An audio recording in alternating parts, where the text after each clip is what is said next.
So, ladies and gentlemen, it's been a while since a recent video. Definitely been a while.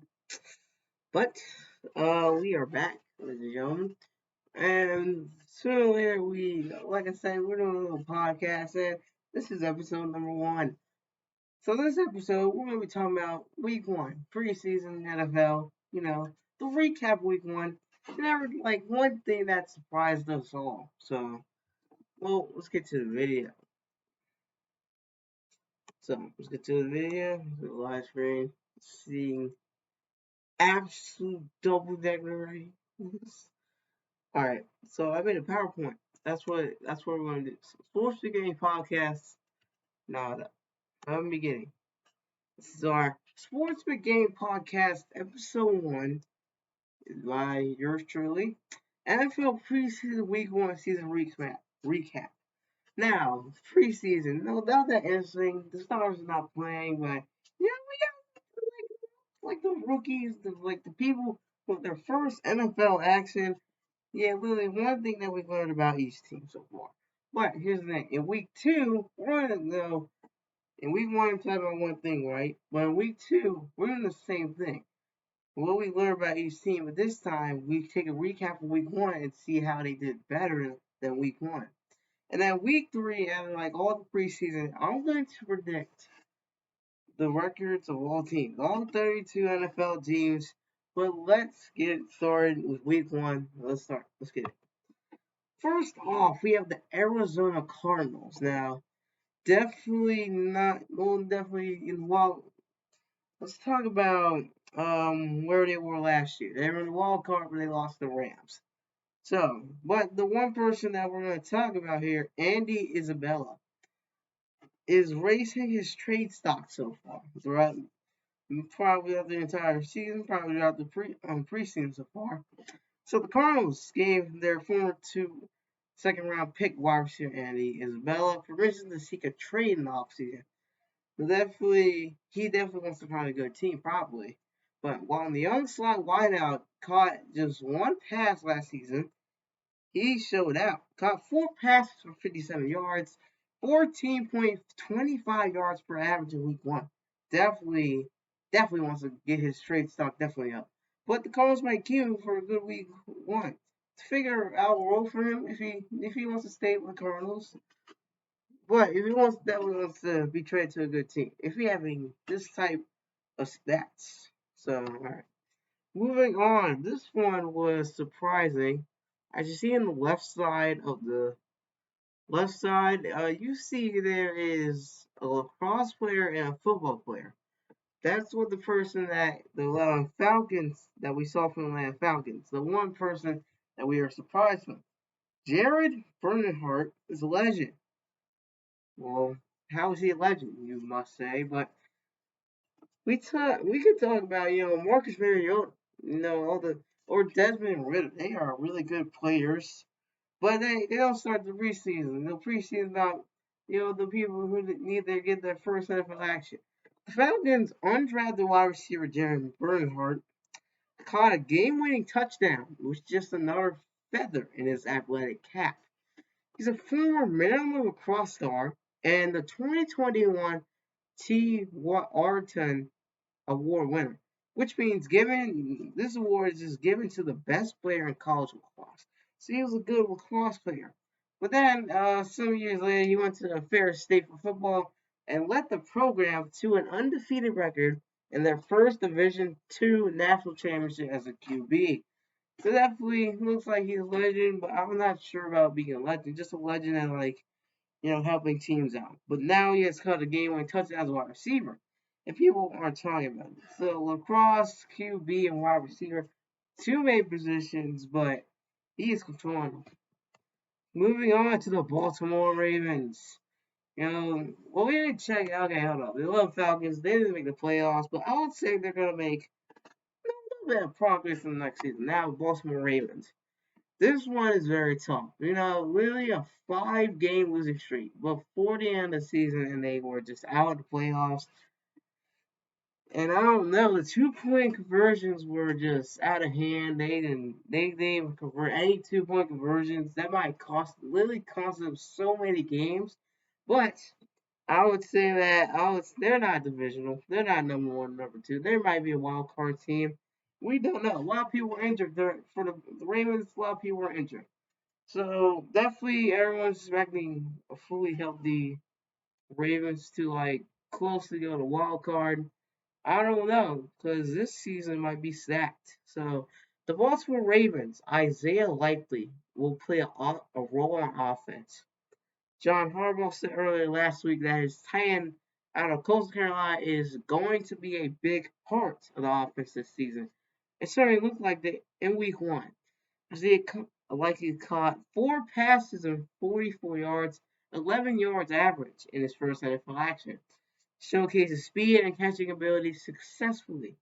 Right now, the Ravens might not have the best wide receiver corps. Definitely losing Marquise Brown. Marquise Brown now is going to the Cardinals, so I think the Cardinals are going to have more success with him in the wide receiver slot. But likely, and Charlie Collar could play important roles in the passing game. Now, moving on, this team I wanted them to win so bad in the divisional against the Chiefs so bad. I wanted to see them get their absolute revenge, but they didn't. Definitely, this is a playoff team. You no doubt this is a playoff team. If you're saying this is like not even like a wild card team, you're just I don't know, bro. But I would say the Bills definitely are a playoff team. Now they have a punter called Matt Ariza. Is a stud. There's a plenty of competition occurring in Buffalo between two great players, Matt Heck and the rookie punt god, Matt Ariza. There's high expectations for this kid from San Diego with an interesting nickname. Yeah, definitely a punt god. It lived up to the nickname and the hype of week one. Here's the interesting thing. With just one punt in the game, just one, he punted an 82-yard boot that traveled more than 75 yards in the air. And here's the thing, average NFL punt is 45. See, definitely the Bills, they might have a good punter. I don't know, I might say that they might have the best punter in the game. Probably in history. I don't know. We're going to find out in like freaking 2 decades. But the Bills, definitely a good playoff team, but now have a great punter in the special teams category.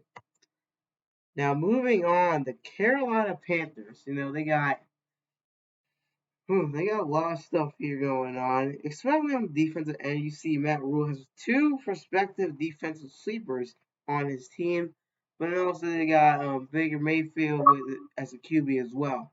But Matt Corral was probably the biggest name among rookie QBs that struggled in Week One of the preseason. Now, the Panthers have two defensive rookies that I am definitely excited to watch here. Defensive end Amari Barno and linebacker Brandon Smith. So the DN here, DN Amari Barno is right here. You see the little cursor? And also the freaking circle that here's the thing. I want to put a circle because the freaking photo is so glitched. Uh-oh. The photo is so glitched. But okay, Brandon Smith, he went to Penn State. But Barno was super quick around the edge and helped force Taylor Heinicke, who was the QB for the Washington Commanders, helped force the interception while also recording a fumble in the process. Well, Smith had just one tackle, but he really flashed at times and figures out to be a versatile linebacker that can wear different hats on defense. But I would say the Panthers, I don't know what their probabilities to get to wild card. I would say their success is it keeps going up. Now, Chicago Bears. I'm not sure about this team right now. They are trying to do this rebuild. Justin Fields, and also their offensive line struggling so far throughout the preseason. So Justin Fields sat a whopping 9 times in his first NFL start last year. It looks like the offensive front entering 2022 needs to be better than last year. Definitely, like being sacked 9 times in just his first NFL start. Dang. But it did not go as well. Not all starters played though, but if you are hoping for your like second string offensive line to just block, it's not good. Fields was sacked twice in week one of the preseason. the spent majority of his short time on the field dodging defenders. Now, Trevor Seaman was sacked once and Nathan Peterman was sacked twice. So QBs combined, he sacked 5 times, and it was close to the whopping 9 times Justin Fields was sacked. So definitely Chicago needs to find a new level of success in 2022 with their offensive line and probably their whole team. But I don't know. Now moving on to the AFC champions, the Cincinnati Bengals. Talking about Dax Hill. He is already a starter. Bengals are in a weird spot with safety Jesse Bates. I'm not sure a weird spot. I would say a weird spot. But that subject is probably weighing less on the minds of Sydney, since he's brass after watching Hill take the field for his first NFL action. He looked special on the field, making a great pass breakup in the middle of the field, which was highlighted by his quickness and ability to break on the ball, and almost recorded an athletic interception in the end zone. Almost. Zach Taylor, the coach for the Bengals, was pumped about his performance. Out to the Bengals, dude, the AFC North is you just don't know who's gonna make the playoffs in the AFC North. It's so hard to just decide who's number one. I would say the Steelers, like every single team in the AFC North, they have potential. Not the Browns, not the Browns. Skip the Browns. Out to the Browns, there will be a fourth, but the Steelers, Bengals, and Ravens, I'm not sure. But I would say the Bengals will closely be a playoff team, a wild card team, or like a divisional type of team. Now moving on to the Browns. This one is I didn't expect this coming. Didn't expect it coming, but it did. Cleveland Browns, the most hated team in the NFL. You probably know why. Friday night was pretty eye-opening on that Friday night. Deshaun Watson, who has been accused by 2 dozen women of sexual misconduct, was given a fully granted $230 million contract by the Browns. And you saying why is it red? Why is $230 million contract red? Why is it like not green? I would say he does not deserve that much money. He does not. And also doesn't deserve a 6-game suspension. He needs to be like suspended for a whole season, whole year. But Watson took the field for the Cleveland's preseason opener and just completed 1 of 5 passes for 7 yards. 20% completion percentage. And also, he was being hounded by the Jacksonville Jaguar fans who were relentless in their boos. The fans were loud and they were vulgar, and now that's what Watson has to face with every time the Browns hit the road. And after his 6-game session is done, he will face a team in the AFC North, the Baltimore Ravens, empty big stadium. Yes, Baltimore is in the AFC North Division. But out to the Browns, I would say they might be in 4th place in the AFC North.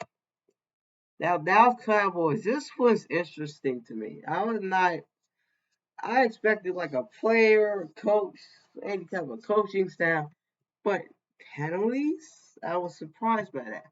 Until I saw what the third bullet says. The Cowboys ranked up a whopping 17 penalties for 219 yards in the week one. So here's the thing. Every penalty cost them close to 13 yards. That's a lot of yards. You say that's not not a lot of yards. A first down, you need every down. The goal is to get 10 yards every single time. Every first down, every first down, you gotta get 10 yards to get another first down. So but this one, as soon as I saw this, it wasn't that surprising. They left the league in penalties last year, so yeah, not that surprising. It's true that it's just an exhibition game and technically meaningless, but the Cowboys and penalties are going to continue to be a topic of the conversation until it's not. Cowboys, they were in the wild card and somehow they were upset by the 49ers. But I'm not sure about the Cowboys. I would say Cowboys are a wild card team once again this year. And now the Denver Broncos. You heard the news. Russell Wilson is with the Broncos now. traded for Drew Lock, QB. But then Broncos, we're going on the defensive side of things. Baron Browning belongs on the outside. Browning recorded 58 combined tackles and 2 passes defense in his first NFL season. We made the move from linebacker to outside linebacker this offseason. But he recorded 4 combined tackles, 1 sack, and 1 tackle for loss this preseason week. Bradley Chubb and Randy Gregory are going to be the stars, but I'll take Brownie and Nick Bonito and others should probably get some playing time too. It's no way that the Broncos have several legitimate pass rushers that he can cycle in and out. So they're going to have huge pass rush coming right at you. And I would say the Broncos, it's going to be tough. The AFC North, AFC West, NFC West, like so many divisions have like great players and I would say great chances of having great records. So let's keep moving on. The Detroit Lions last year they had the worst record in the league. They literally kept losing by field goals. It was like so unlucky. But I would say last year the Lions were so unlucky there. Just field goal after field goal every single time to give them a loss. But the run defense struggles here. The Lions are going to be better than they were in 2021. And I definitely agree with that. And here's some good things we saw in the first preseason game.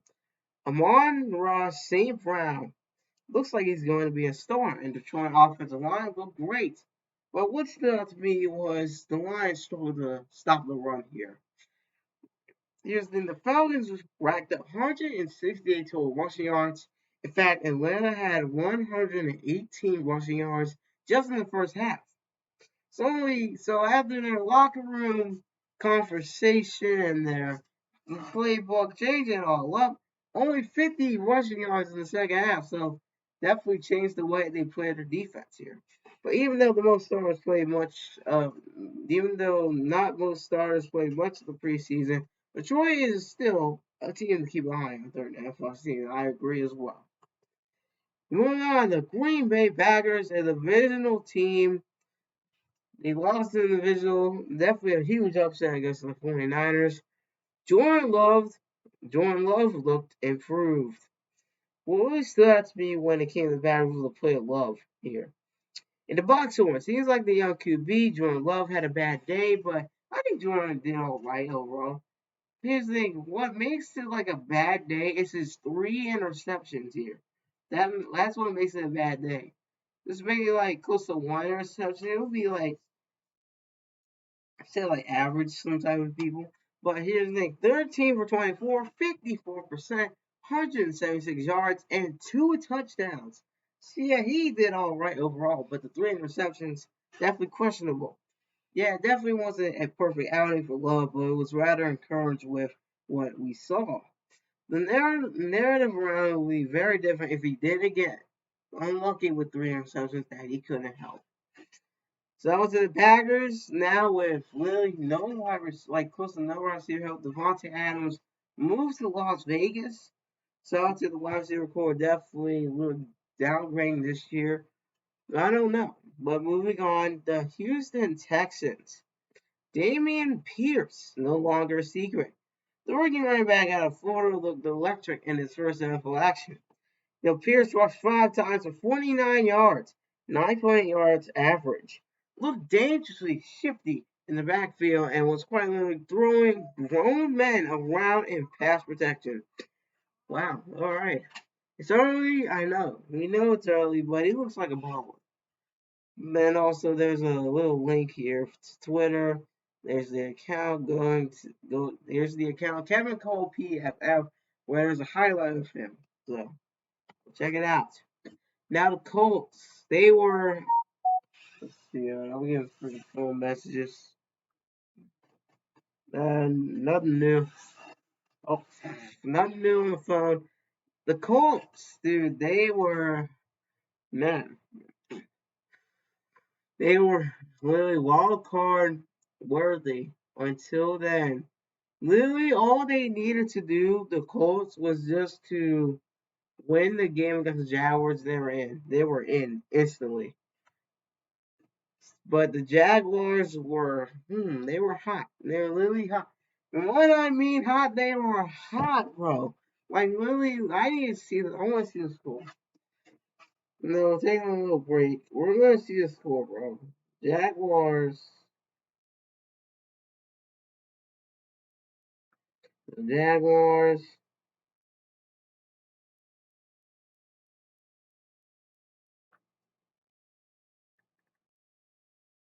Just give me a second.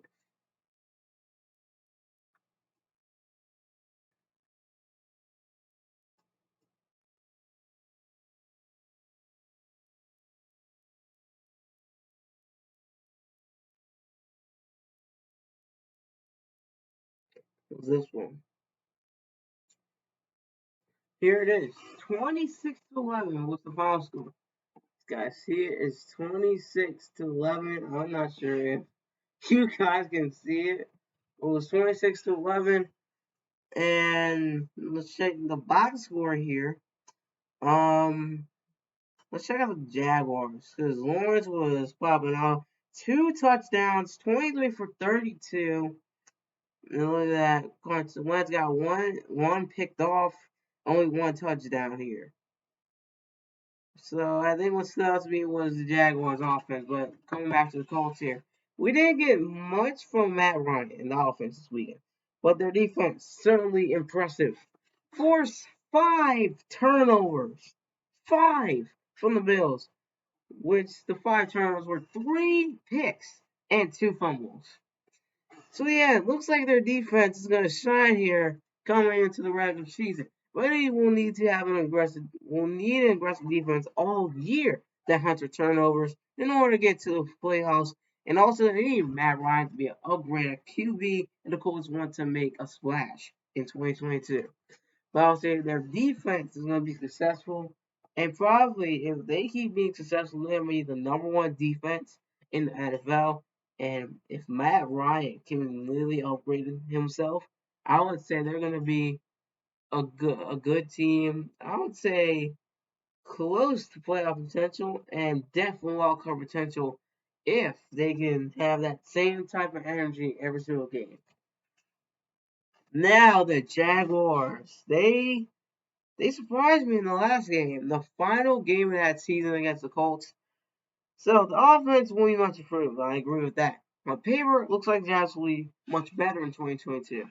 They just need a coach like Doug Peterson. And you know Doug Peterson. He was the coach of the Eagles, and he won a championship. He's a Super Bowl champion, Super Bowl championship coach. And I think this is good for the Jaguars to put all the pieces together and everything like that. So Trevor Lawrence led an 11-play, 78-yard drive that ended in a field goal. Then later, another 11-play, but a 63-yard drive, which was capped with a touchdown pass to Evan Ingram. Zay Jones got 2 passes for 47 yards, and Travis Etienne recorded 33 yards from scrimmage on 10 touches. This offense, I would say, is going to be much better with Peterson in control, and I agree with that.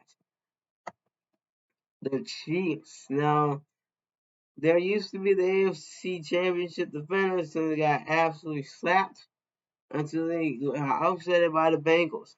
Isaiah Pacheco should get runs with the starters. The Chiefs have one of the intriguing rookie running backs that fans and fantasy football owners alike are excited for in Pacheco. The former Rutgers back rushed just twice for 6 yards and made one catch for 5 yards in his first NFL action. He was out there playing with first team offense in Patrick Mahomes. Feels like Andy Reid is going to have this young guy touches and give him a role in the offense. And I'll tell you, Chiefs, you cannot lie. They are definitely. I'm not sure. Wait, hold on. I'm not sure. I was going to say playoff potential. Well, now you got Juju Smith. Tyreek Hill left. You got this type of guy, this rookie running back who looks like he can do something. I would say they're still a playoff team here. The Las Vegas Raiders. DJ Turner slippery. Undrafted out of Pittsburgh, Turner raised eyebrows with his performance for the Raiders on that Sunday afternoon. He led both Vegas and Minnesota with 58 rushing yards and a touchdown, and also returned a punt 26 yards aided Vegas in its final scoring drive. What we saw what the Raiders did with another shifty small guy in Hunter Renfrow could turn to be next on his way onto the 53-man roster.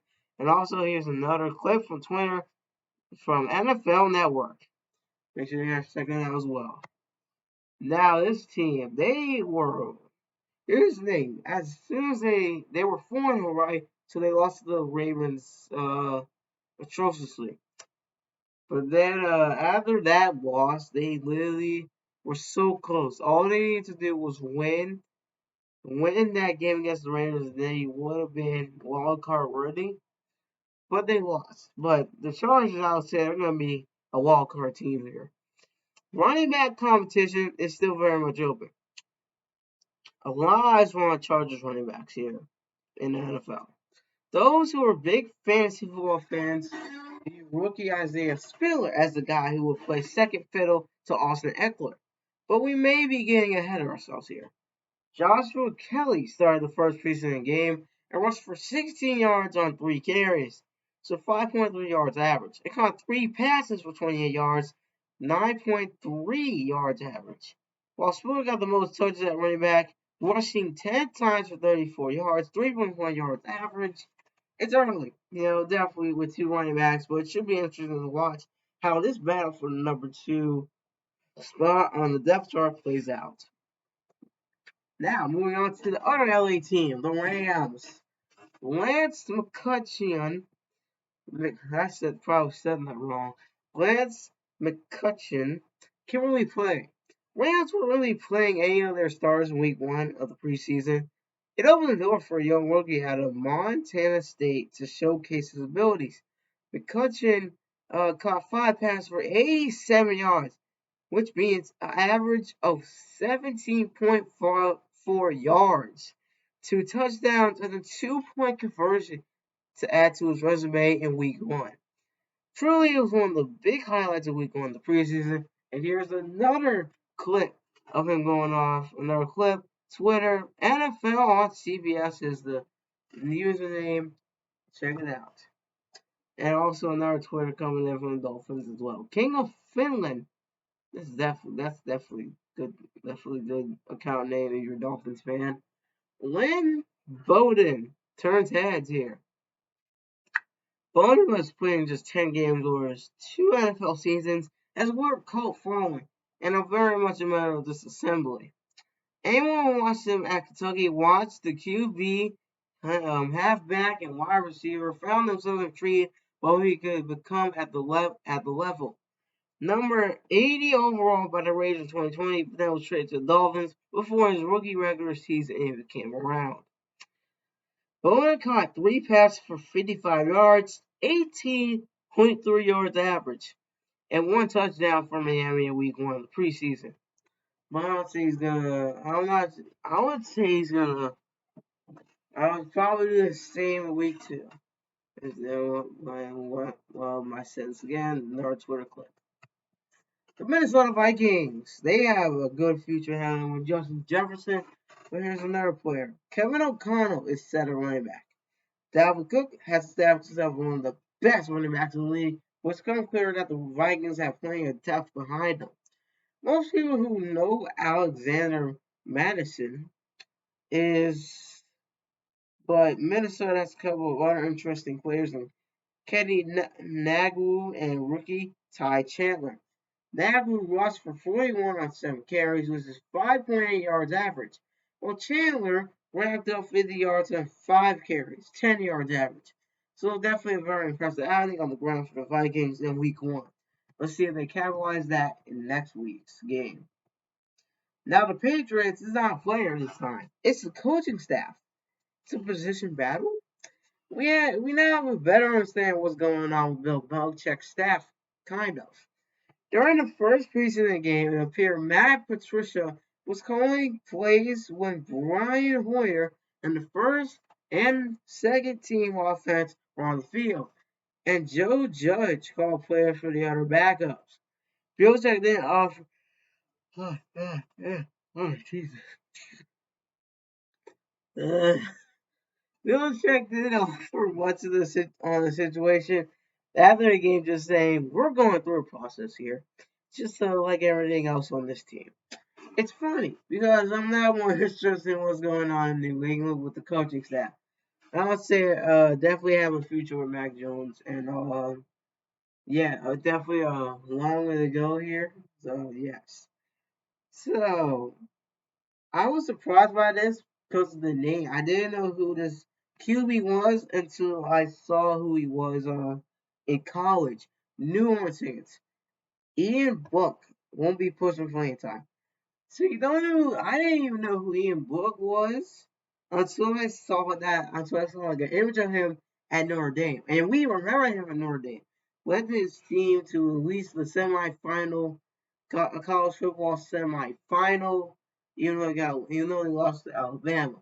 So the Saints have James Winston and Andy Dalton as their top two quarterbacks, but the New Orleans also have another young guy who was selected in the fourth round last year. Book is seen as a quarterback with, at the very least, a chance to become the future of the Saints.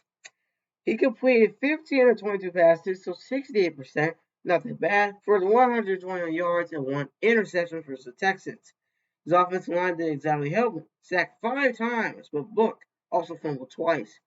So you have the one in the spot in the 53-man roster is even safe here. The New York Jets. Oh, Jesus, that's the next page. New York Giants. Worries for Kenny Golladay. I hate to say it, but it's possible Galladay's 2021 troubles follow him into 2022, despite a new coaching staff and a new offense.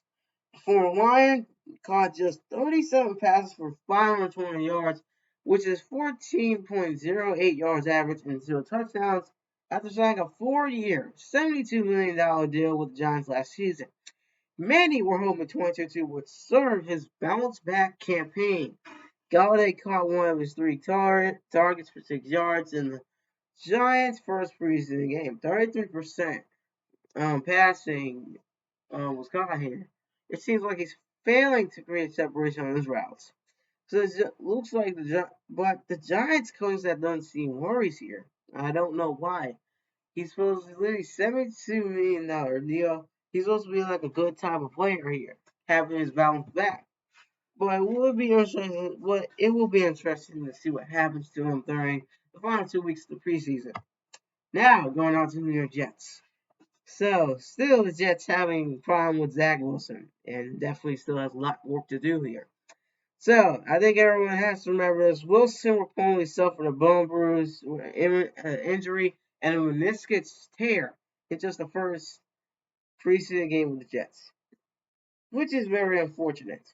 On Wilson's first drive of the preseason, he overthrew a pass to rookie first-round pick Garrett Wilson, and then threw an atrocious interception, which set up Philly's second touchdown in the contest.